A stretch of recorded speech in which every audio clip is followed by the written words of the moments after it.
How did Bunty end up on How? How?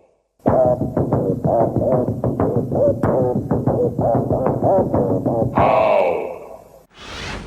Hello, a very warm welcome to 60 years of How. I'm Fred Dinenage, and I've had the privilege of being here since the very first programme on Tuesday, the 22nd of March, 1966. I can remember it like it was yesterday. On that fateful day, I shared the desk with my dear friend Bunty James. We went on to work together for many years, and I truly have some wonderful memories of our time together. Well, now 60 years later, I am delighted to be reunited with Bunty, who joins us from her home in Scotland. Bunty, it has been quite a while. Hello, Fred. It's so lovely to see you. So, Bunty, let's start at the very beginning. How did you become involved with How at Southern Television? Well, I've been trying to remember how it happened, but I think what it was that I'd been an announcer at Southern Television, and I got a phone call from Angus Wright, who was producing the programme at that time, and he asked if I'd like to come and take part as a presenter, and that's when we first met. And it really was for me, a very happy meeting, because I've never had such a good working relationship with anyone as I had with you. I think the thing was that neither of us had attitude, We both wanted the show to succeed. We were sort of driven towards each other, which was really lovely, as far as I was concerned. Hope you felt the same. Bunty, I can assure you, I certainly did. What did you do before joining Southern? I had started life as a secretary. I'd been to a very good secretarial school. I then worked for 5 years for the BBC. I was a studio manager in the overseas service. One day, a friend handed me an advert for an announcer's job at Southern Television.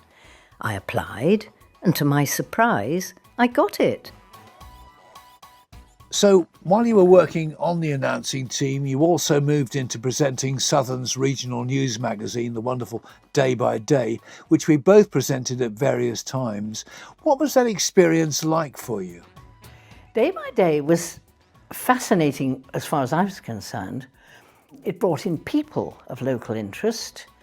I do remember that one of my Day by Day interests was an elderly gentleman who had a flea circus. And then he also had with him a very elderly dog. And the dog wandered about, and then it lay down more or less at my feet.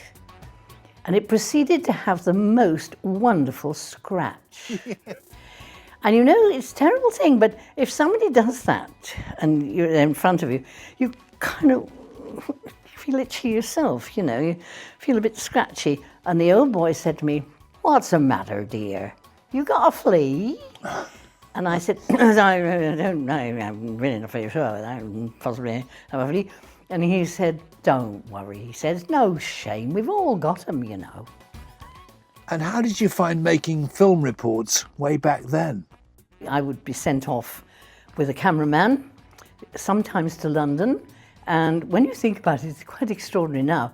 I would come back from London with a film on a reel in my handbag, hand it in at the studio when I got in for it to be processed, then I would be given the negative and I would write the script and it would go out that evening. When you think about it now, it's quite different, very different. So, going back to How, what went through your mind when Angus Wright, the producer, called to say you'd got the job? Surprise, I think, more than anything. I did get a surprise because I never felt that I was really television material. I've always been big, and my predecessor in Southern Television was 5'2", eyes of blue, and I was not. And television adds pounds to your weight, and the boys in the cameras were frightfully good. They used to pull their scans in at the side so that I looked a bit thinner. When they asked me to do the programme, I was thrilled. Actually, I was really thrilled because it was something I loved the idea of. I liked the ethos of it. I liked the whole idea.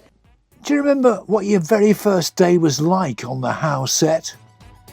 I do remember that it was a question of sort of sizing up what one was going to be expected to do. I mean, being the only woman of the quartet, I was the one that said, don't do this at home, you know, sort of thing. But it was meeting the others. You I had met before. Jack Hargreaves and John Miller I had not met. I was very impressed by meeting them, by meeting you all, actually. Once you'd settled in, what kinds of items did you enjoy presenting the most? Well, I liked them all, actually, because we got some researchers who kind of sized us up and knew what we liked doing, what we did best. I mean, I was surprised that I was actually able to do half the things they asked me to do, but it was interesting. I did enjoy really all of them. I particularly liked it when you and I were working together because we could have a little bit of fun, a bit of chat, and it was also very natural. That's what I liked about it very much. Were there any particular items that stick in your memory, either because they went wonderfully well or indeed went terribly wrong? Oh, terribly wrong. Remains with me forever. It was some question of getting a cork into a bottle. And it was to do, according to John Miller, it was to do with vacuum. And I can't even remember what I had to do, but I do know that the blessed thing was supposed to slide gently through the neck of the bottle and end up inside it. And it would not. I couldn't make it do it. And every week, this awful bottle would be brought on and I'd be expected to have another go at getting the blooming thing in. And I went to the Isle of Wight during this time to open a bazaar, and the steward on the boat over said, have you got that cork in that bottle yet? The answer, I'm afraid, was no. I think in the end, with a little bit of judicious hammering and a lot of help from John and Jack, I think I managed it in the end, but it took a very long time. Back in the 1960s, Bunty, very little was edited and programmes were often treated as live. How did you cope with all that pressure? We were told that it was to be done as though it were live. So if something went wrong, you just sewed it on. You did not do it again. There was only one that we did when we went back on something, and it was my fault, and I've always felt dreadful about it. The how was, how do you make cobwebs? You were given a spray gun with a rubber solution in it. You whirl the spray gun around and make it look like a cobweb. And I remember on this particular occasion, you said to me, do you know what I found in there? I thought you were going to say a shrunken human head or something like that. And you produced the most enormous spider I have ever seen.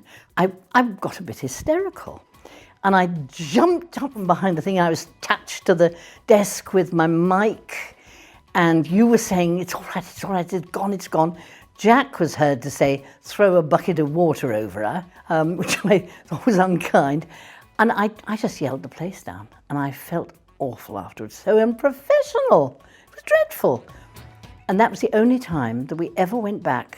And the producer did come and say, terribly sorry, I knew you didn't like them, but I didn't realise you didn't like them that much.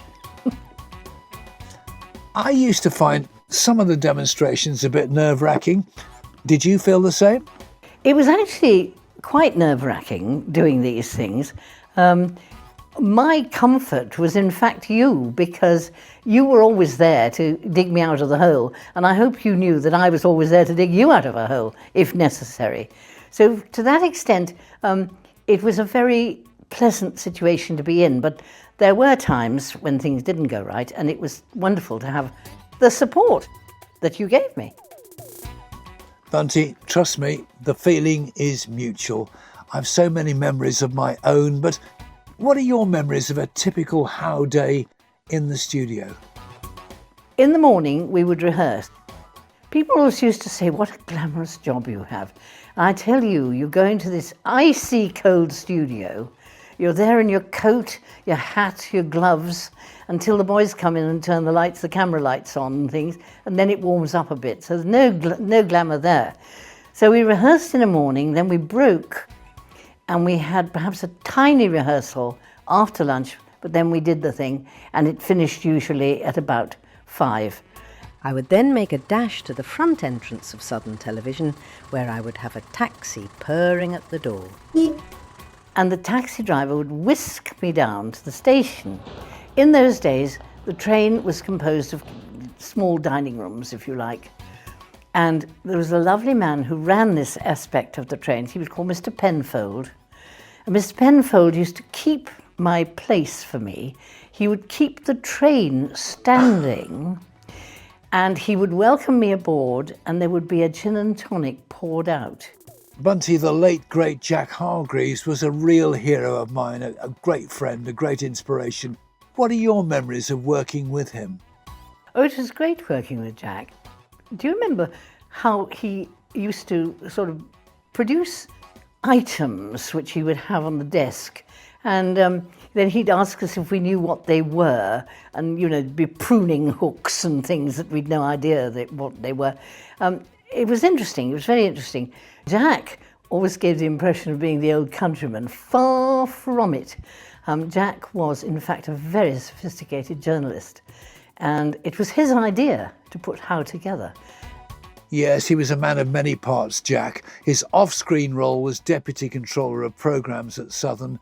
He devised many of the station shows, especially in those early formative years. And what about the extraordinary John Miller? Oh, John Miller was a very interesting person, actually. He gave the impression of being a mad scientist, but he was, in fact, a marine biologist of some note, and a very interesting man indeed. We discovered, when he sadly died, we discovered that he was a cousin of Yehudi Menuhin. He liked sort of bonfires on the desk and rather worrying things like that. He also brought in a very small penguin on one occasion, and it escaped and ran all over the desk.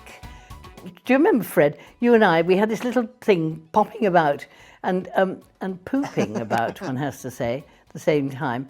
And eventually it was captured by one of the sea nans and restored to whoever brought it in. But that was working with John. Unusual and not always scripted. You can say that again. It certainly was. Can you think of a particular example that springs to mind? I remember one dreadful thing where he had something in a dish in front of him, and he said, "Now this is going to surprise you all." And I said, "Is it going to make a noise?" And he said, "No, I don't think so." And he lit it, and whatever it was coloured pink, blue and green, and up it all went in this great wonderful cloud of colour. And Fred, do you remember that all the alarms, the fire alarms, went off in the studio? It was actually in itself quite alarming, but it was all rather beautiful as well. Bunty, I remember it so well. I think my ears are still ringing. Now, when you were out and about, did people recognise you from How? Yes, I was recognised in the street. Not always by children, usually by their parents. And I do remember going to one of the department stores in Southampton and meeting a lady round one of those carousels where you hang garments. I met her sort of halfway round and she said, "Don't tell me, don't tell me, don't tell me." So I didn't tell her, and she told me I was Noel Gordon.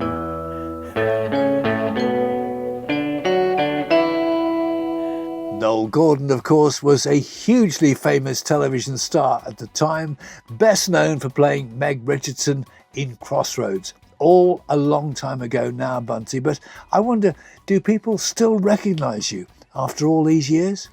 Oh, people do. Well, I was in the garden around the corner here. The new gardener had just started. The lady I was with said, "Come back and meet my new friend Bunty." And he said, "The only Bunty I know was on How." And this lady I was with said, "Just come over." And he went, it is you." And I thought, I can't believe this. I mean, when I see a picture like this, people remember it, I don't know. I do not know.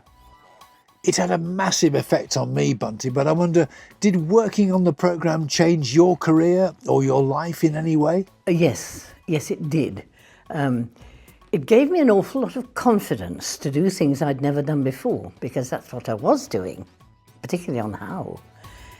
When I left the programme, I actually started my own little business. I discovered a gap in the market between children leaving school and going to university.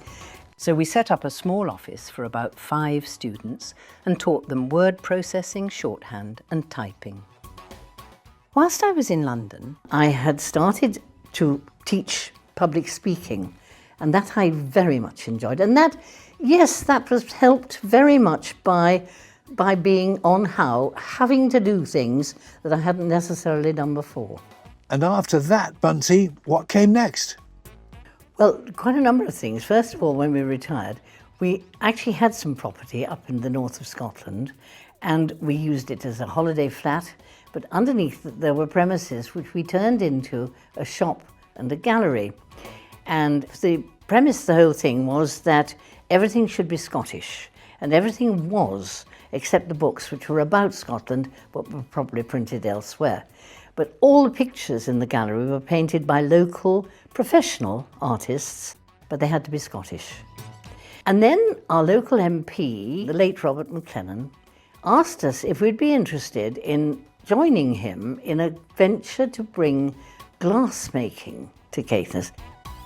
eventually, because of our ages, Ian and I decided to retire. Well, the words Bunty and retirement don't really seem to belong together. We're two of a kind, Bunty. I can't imagine you sitting still for very long. Soon after, we got involved with a visitor attraction called Waterlines, which we were both on the board of. We had a beautiful exhibition set up professionally, and I wrote a recipe book, and I called it Waterlines Cookbook. Then I moved. I thought, well, it's just gone in the drawer and been forgotten about. And the young lady who took over found it, rechristened it Bunty Gunn's Caithness Kitchen, and it is now on sale there. All the money goes to Waterlines. and I wrote a novel a few years ago, and that was called See You Around. So that's what's kept me busy ever since I left How. Bunty, you've packed so much into the years since. As a final thought, though, if you could go back and meet the young Bunty on her very first day at the House studio, I wonder, what would you say to her? I would say do exactly what I did, which was to sort of shut up and put up, really. Sit and learn. Be taught. Be free to have your say. Make sure that you're friendly with your other people you work with. There is no point in working with people that you can't get on with. And just be yourself, I would say. I'm really surprised that people remember us after all these years. 60 years, it's an awful long time. But we were new, we were quite different from other programmes, but I am surprised that people still remember it and remember us. It's very nice that they do. I'm glad they do, but I'm always surprised that they do. Bunty, I can't tell you, it's been such a pleasure to look back on those glorious How days and to share all these wonderful memories with you. Thank you so much. And it's remarkable to think that what began 60 years ago went on to become such a cherished part of television history.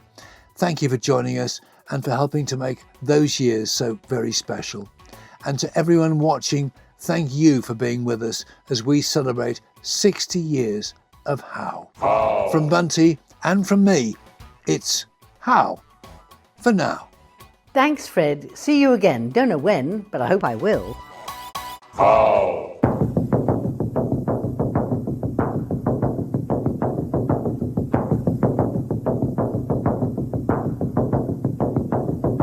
How?